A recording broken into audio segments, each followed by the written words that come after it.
로마서 7째 시간입니다. 첫 시간에는 로마서의 복음이 하나님 나라의 복음이라는 점을 확인했고요. 둘째 시간에는 1장 16절, 17절에 담겨있는 주제문을 살펴보았습니다. 주제문 이제 쿡 찌르면 다 나오시죠? 다 같이 암기해 보시겠습니다. 복음 안에서 하나님의 의가 유대인과 이방인을 포함하는 모든 믿는 사람에게 하나님의 신실하심으로부터 우리의 신실함으로 계시됩니다. 그런데 로마서는 이렇게 주제문을 제시만 해놓고 3장에 이르기까지 그 주제를 자세히 설명하지 않습니다. 그 대신 방향을 돌려서 그 주제와 정반대되는 반제의 상황, 즉 하나님이 아니라 죄가 지배하는 파라오의 질서를 보여주지요. 죄의 지배에 대해서는 하나님의 진노가 불의로 진리를 가로막는 모든 사람에게 하늘로부터 그들의 불경건함과 불의함을 겨냥하여 계시됩니다.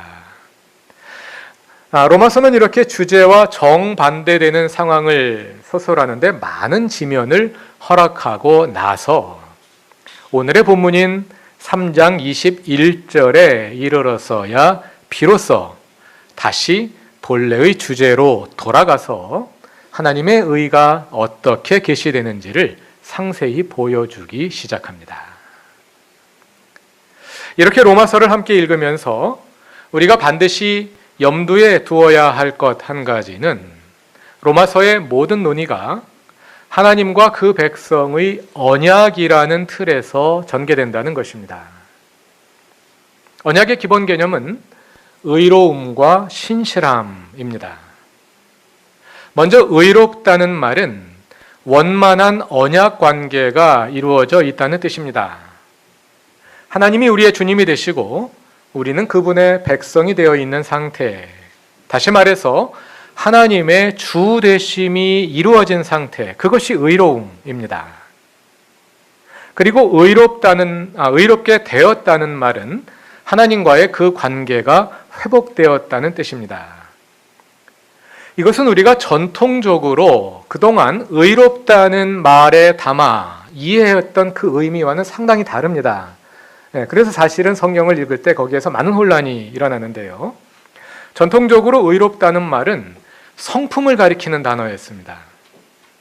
그 성품에 죄악된 의도나 욕구가 전혀 들어있지 않은 순전한 상태, 그것을 가리켜서 우리가 의로움이라고 말해왔던 것입니다.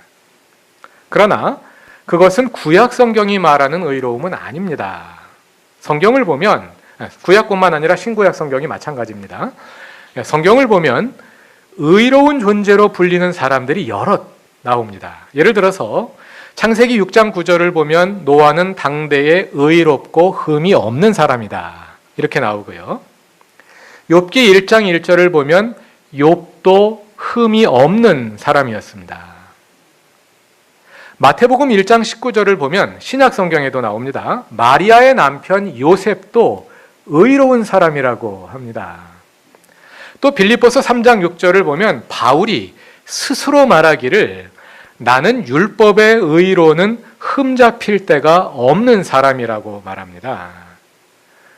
오늘날 우리의 상식으로 생각할 때 어떻게 자기가 스스로 의롭다는 말을 할 수가 있습니까? 우리가 생각하는 그런 성품의 개념이 아닌 것이지요. 그분들은 정말 의로운 성품을 가지고 있어서 노아나 욥이나 요셉이나 바울 같은 사람은 그 마음속에 아무런 죄된 욕망도 없고 아무런 욕구도 없는 그냥 정말 천사 같은 그런 사람들이었을까요? 우리가 바울 잘 알고 있잖아요. 바울이 그런 사람이었습니까? 성경에서 의롭다는 말은 그런 뜻이 아니라, 성품이 의롭다는 뜻이 아니라 하나님과의 관계가 원만하게 잘 이루어져 있다, 그런 뜻입니다. 그 뜻으로 성경을 읽어야 성경이 말하는 의미를 정확히 캐치할 수가 있습니다. 그럼 우리는 어떻게 의롭게 될까요? 하나님과 그 백성 양자가 제각기 언약에 신실할 때 쌍방이 의롭게 됩니다. 신실하다는 말은 믿는다는 말과 같은 말입니다.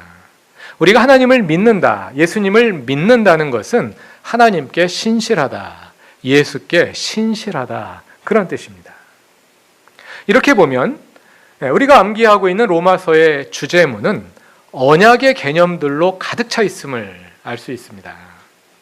복음 안에서 하나님의 의가 언약의 개념이지요. 유대인과 이방인을 포함하는 모든 믿는 사람에게 언약의 용어이지요. 하나님의 신실함으로부터 언약의 용어이지요. 우리의 신실함으로 또 역시 언약의 용어이지요. 그러므로 우리가 로마서를 바로 이해하기 위해서는 하나님과 그 백성의 언약이라는 이 맥락을 분명히 이해하고 그 맥락에 터하여 본문을 읽어야 합니다. 그것이 바로 하나님 나라 복음의 관점에서 로마서를 읽는 것입니다. 그런데 이렇게 언약과 하나님 나라 복음의 맥락에서 로마서를 읽으면 로마서가 지금까지 해석되던 것과는 상당히 다른 모습으로 이해가 됩니다. 오늘도 본문을 순서대로 읽어나가며 그 뜻을 함께 살펴보겠습니다. 먼저 오늘 본문의 첫 두 절인 21절과 22절을 다 같이 읽어보겠습니다. 그러나 이제는 율법과는 상관없이 하나님의 의가 나타났습니다. 그것은 율법과 예언자들이 증언한 것입니다. 그런데 하나님의 의는 예수 그리스도를 믿는 믿음을 통하여 오는 것인데 모든 믿는 사람에게 미칩니다. 거기에는 아무 차별이 없습니다. 이 두 절은 로마서의 주제문을 부연서술한 것입니다. 우리가 알고 있는 로마서 1장 16절 17절의 이 다섯 손가락 복음, 그 내용을 부연서술한 것입니다. 자세히 보면 비슷한 점이 많지요. 먼저 주제문은 복음 안에서 하나님의 의가 계시된다는 것인데요. 3장 21절은 하나님의 의가 나타났습니다. 이렇게 말하죠. 같은 말이 반복된 겁니다. 또 주제문에서는 그 계시가 유대인과 이방인을 포함하는 모든 믿는 사람에게 나타난다. 그렇게 말하는데요. 본문 22절 후반부를 보면 모든 믿는 사람에게 아무 차별이 없이 미친다. 이렇게 말하죠. 차별이 없다는 말은 유대인과 이방인을 구별하지 않는다. 그런 뜻이라는 것을 우리가 지금까지 확인해 왔습니다. 같은 말입니다. 그리고 주제문은 한 가지 변화가 있는데 하나님의 의가 하나님의 신실하심으로부터 우리의 신실함으로 계시된다. 이렇게 말하는데 22절은 하나님의 의가 예수 그리스도를 믿는 믿음을 통해서 온다. 이렇게 그 부분이 바뀌었습니다. 또 다섯 손가락에는 넣지 않았습니다만 1장 17절 후반부를 보면 이것은 성경에 기록한 바 의인은 믿음으로 살리라 한 것과 같습니다. 이렇게 주제문을 서술한 다음에 그 내용이 다 구약 성경에 있는 겁니다. 하면서 하박국서 2장 4절 말씀을 인용해서 그 내용을 뒷받침을 하죠. 마찬가지로 오늘 본문인 3장 21절은 그것이 율법과 예언자들이 증언한 것이다 하면서 구약 성경 전체를 제시하여 논지를 뒷받침하는 것을 볼 수 있습니다.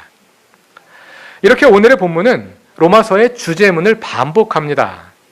바울은 이미 1장 16절 17절에서 주제문을 제시했습니다만 거기에서 바로 이어지는 1장 18절 이하에서 그 주제를 바로 논의하지 않고 3장 20절까지 길게 이어지는 동안 다른 이야기를 했기 때문에 독자들이 이제 잊어버렸을 수 있잖아요. 그래서 독자들의 기억을 환기시키기 위해서 다시 주제문을 제시하는 것입니다. 그런데 그 주제를 단순히 반복만 하는 것이 아니라 주제문에 없던 새로운 내용을 포함하고 있습니다. 뭔가 좀 바뀌었어요. 이 바뀐 내용이 굉장히 중요합니다. 자, 주제문에 없던 내용이 뭘까요? 그러나 이제는 율법과 상관없이 없던 내용이죠. 주제문은 없었습니다. 그러나 그 주제 단락에는 있었지만 율법과 상관없이 그리고 일부 내용이 교체된 것을 아까 확인했습니다. 하나님의 신실하심으로부터 우리의 신실함으로 대신에 예수 그리스도를 믿는 믿음을 통하여 이게 들어갔습니다. 그러니까 바뀐 내용만 보면 뭐가 되겠습니까? 그러나 이제는 율법과는 상관없이 예수 그리스도를 믿는 믿음을 통하여 이게 들어간 거죠. 그런데 여기서요, 이제 번역 문제가 시작됩니다. 예수 그리스도를 믿는 믿음으로 번역된 말을 직역하면 예수 그리스도의 신실하심입니다. 그러니까 다시 번역하자면 본문의 핵심은 그러나 이제 하나님의 의가 율법과는 상관없이 예수 그리스도의 신실하심을 통해 나타났다는 것입니다. 그런데 동일한 원문에서 어떻게 예수 그리스도를 믿는 믿음이라는 번역과 예수 그리스도의 신실하심이라는 전혀 다른 번역이 나올 수 있는지 납득이 잘 안 되실 수 있을 것입니다. 예수 그리스도를 믿는 믿음이라 그러면 우리가 믿는 것이고, 예수 그리스도의 신실하심이라 하면 우리가 아니라 예수님이 신실하신 거잖아요. 상당히 다른 내용이 되죠. 헬라어로는 피스티스 예수 크리스투, 예수 크리스투는 예수 그리스도의 소유격입니다. 그러니까 예수 그리스도의 피스티스, 이게 원문입니다. 피스티스는 보통 믿음으로 번역되는 단어입니다. 믿음하면 우리는 보통 어떤 사실을 인정하는 것 또는 어떤 명제를 참으로 받아들이는 것, 이것을 가리켜서 믿는다고 하죠.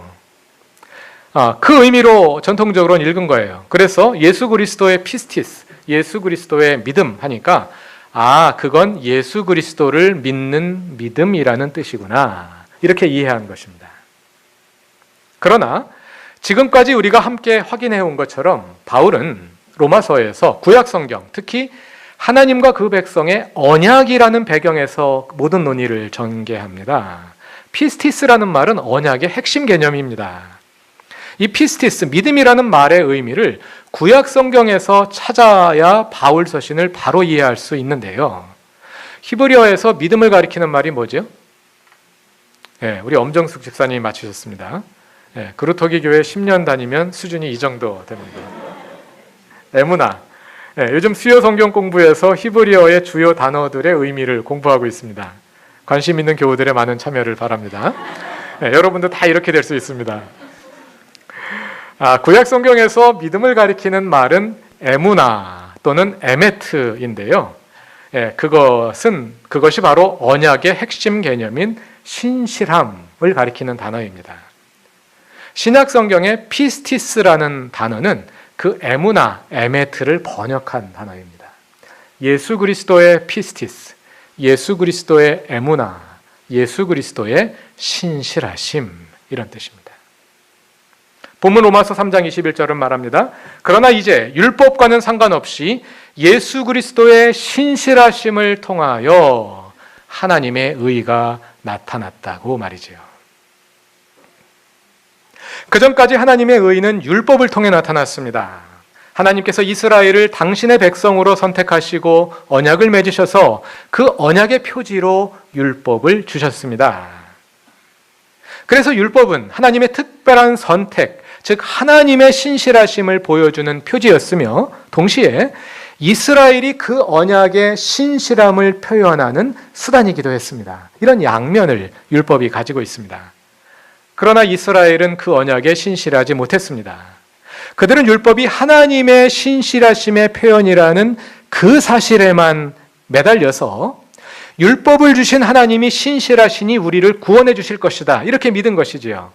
그러나 그것으로 끝나면 안 되지요. 그들은 그와 함께 율법을 지킴으로써 그들 자신의 신실함을 드러내야 했습니다. 그러나 그리하지 못했습니다. 그래서 하나님과 이스라엘의 첫 언약은 실패로 끝나고 말았습니다. 그러나 하나님은 거기에서 포기하지 않으셨습니다. 왜냐하면 하나님의 신실하심은 결코 포기될 수 없기 때문입니다. 하나님은 그의 신실하심을 결코 철회하지 않으시기 때문입니다. 그래서 이제 하나님께서 예수의 신실하심을 통해 새 언약을 시작하신다는 것입니다. 오늘의 본문을 헬라어로 보면 예수의 신실하심이 뭘까요? 그건 이따가 설명이 나옵니다. 본문 뒤에 나오기 때문에 이따 설명하겠습니다. 오늘의 본문을 헬라어로 보면 21절과 22절이 한 문장이고요.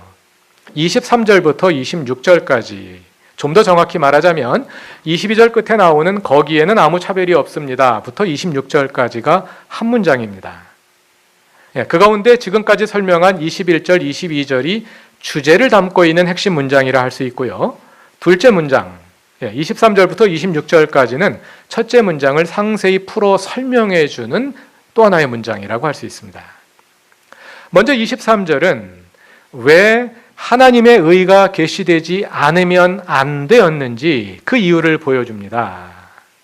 모든 사람이 죄를 범하였습니다. 그래서 사람은 하나님의 영광에 못 미치는 처지에 놓여 있습니다. 이것은 우리가 지난 4주 동안 읽었던 1장 18절부터 3장 20절까지의 반제단락 전체를 요약해 주는 문장입니다. 모든 사람이 죄를 범하여서 하나님의 영광에 미치지 못했습니다. 그래서 하나님의 의가 계시되어야만 했다는 것입니다. 여기서 하나님의 영광에 미치지 못했다는 말은 반제단락의 첫 부분에 속하는 1장 21절 이하의 내용을 환기시켜 줍니다. 로마서 1장 21절에 의하면 사람들은 하나님을 알면서도 하나님을 하나님으로 영화롭게 해드리지 않았습니다. 하나님께 영광을 돌려드리지 않았습니다. 하나님의 영광에 미치지 못한 것이지요. 그래서 무슨 일이 일어났습니까? 그 결과 1장 23절이 말하는 것처럼 그들은 지각이 어두워져 우상 숭배에 빠져버렸습니다. 로마서의 반제단락은 그 우상 숭배의 상황을 구체적으로 보여주는 것입니다. 우상 숭배가 무엇입니까? 하나님 아닌 다른 주를 섬기는 것이죠. 그것이 모든 죄의 근본입니다. 오늘 본문인 3장 23절에서 모든 사람이 죄를 범했다 하는 말도 그 뜻입니다. 모든 사람이 죄를 범했다는 것은 모든 사람이 범죄했다, 죄를 저질렀다 이런 의미와 함께 그 차원을 넘어서 모든 사람이 죄의 지배 아래에 있다 이런 뜻입니다. 그것이 바울이 죄를 범했다, 선한 행위를 한다, 악한 행위를 한다 하는 말을 할 때 담는 의미이죠. 우리가 지난번에 갈라디아서 5장과 비교하여 그 의미를 확인한 바가 있습니다. 모든 사람이 죄를 범했다. 그리고 모든 사람이 죄의 지배 아래에 있다. 그런 뜻입니다. 지난 주일에 살펴본 3장 9절 뒷부분에서도 그 점이 다시 한번 요약되며 강조되는 것을 우리가 확인한 바 있습니다. 이렇게 죄의 지배하에 있던 모든 사람에게 하나님의 의가 계시되었습니다. 그래서 어떤 일이 일어날까요? 그것을 24절과 25절로 나누어 살펴볼 수 있는데요. 먼저 24절은 그 계시를, 하나님의 의의 계시를 죄의 지배로부터 해방이라는 견지에서 설명합니다. 세번역은 24절을 그러나 사람은 그리스도 예수 안에 있는 구원으로 말미암아로 번역했는데요. 각주 시옷이 보여주는 것처럼 여기서 구원으로 번역된 말의 더 정확한 의미는 속량입니다. 헬라어로 아폴리트로시스인데요. 아폴리트로시스, 속량이란 값을 지불하고 노예를 해방하는 것을 가리키는 말이죠.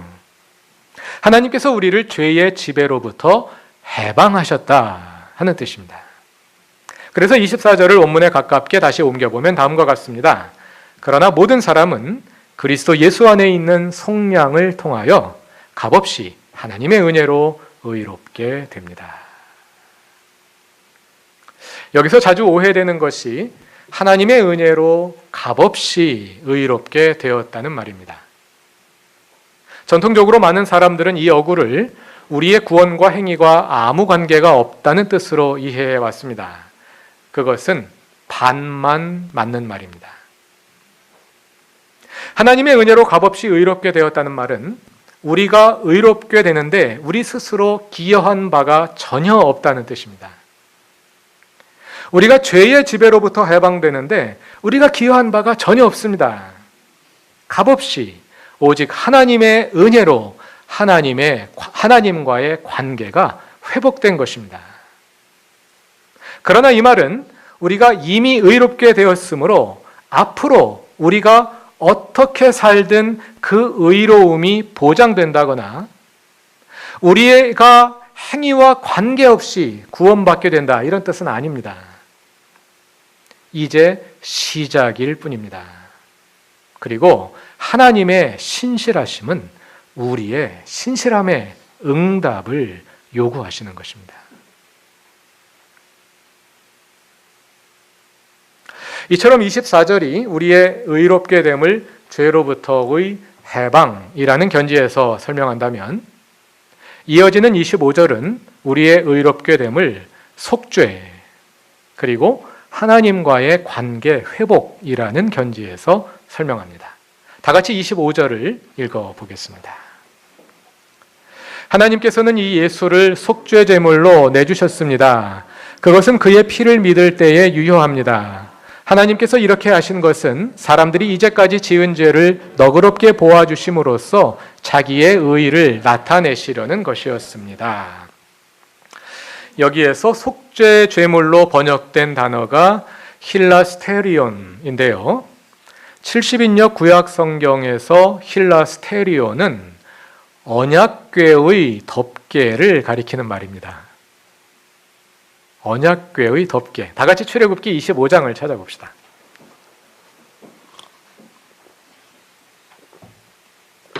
언약궤를 묘사할 때마다 자주 나오는 단어입니다. 출애굽기 25장 10절 이하의 내용은 언약궤의 설계도입니다. 그 가운데 20절부터는 언약궤의 덮개를 어떻게 만들지를 설명하는데요. 다 같이 출애굽기 25장 20절을 읽어보겠습니다. 그룹들은 날개를 위로 펴서 그 날개로 속죄판을 덮게 하고 그룹의 얼굴들은 속죄판 쪽으로 서로 마주보게 하여라. 여기에서 그룹은 천사들이죠. 이제 언약궤를 생각하시면 됩니다. 이게 강단이 언약궤라고 생각하시면은요, 언약궤 위에 덮개가 있을 것 아닙니까? 그 덮개 양쪽에 그룹 둘이, 천사 둘이 날개를 펴고 서로 마주보고 있습니다. 그리고 이 언약궤 위에 덮개, 이 덮개를 가리켜서 속죄판이라고 하는 것입니다. 여기서 속죄판이란 언약궤 덮개를 가리키는 말이고요. 개역개정판은 속죄소 이렇게 옮겼습니다. 영어 번역들 가운데 NIV는 그냥 cover 이렇게 옮겼고요. 다수의 영어 성경은 mercy seat 이렇게 옮겼습니다. mercy seat, 자비의 자리, 보좌. 그래서 우리말로 시은좌 이렇게 옮기기도 합니다. 은혜를 베푸는 자리다 이런 뜻이죠. 이 단어를 번역하면서 영어 성경들이 seat라는 표현을 사용한 이유는 그곳이 바로 하나님의 자리, 하나님의 보좌이기 때문입니다. 이스라엘 사람들은 하나님께서 성전에 머물러 계신다고 믿었습니다. 정확히 성전 어디에 머물러 계실까요? 바로 언약궤의 덮개 위, 거기에 계신 겁니다. 그리고 여기에 있는 두 그룹은 뭐겠어요? 하나님의 호위 천사들입니다. 비서들이죠.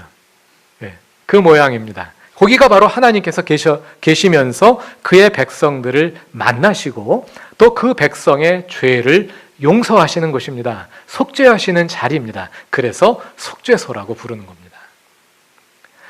이것은요, 대속죄일의 예전과 직결됩니다.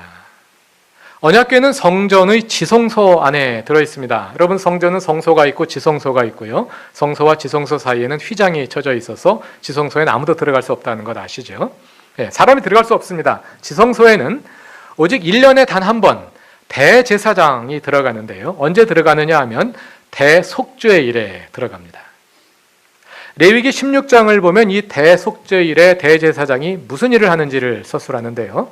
대제사장은 대속죄일에 숫소의 피와 순염소의 피를 받아가지고 지성소 안으로 들어가서 그 피를 속죄소 언약궤의 덮개 위에 뿌립니다. 그렇게 하여 그 성소를 정화하고 또 온 백성의 지난 1년 동안 지은 온 백성의 죄를 속죄하는 것입니다. 대속죄일의 속죄 예전은 속죄소 위에 피를 뿌림을 포함하지요.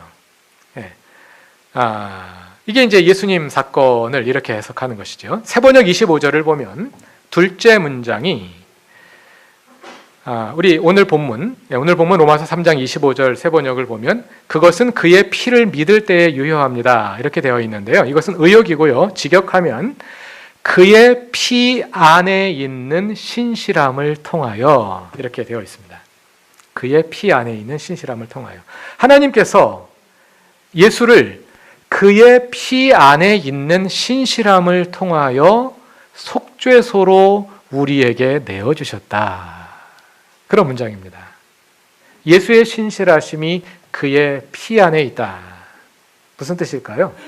예수께서 십자가에 피 흘려 죽으심으로 그의 신실하심을 보여주셨다. 그런 뜻이겠죠.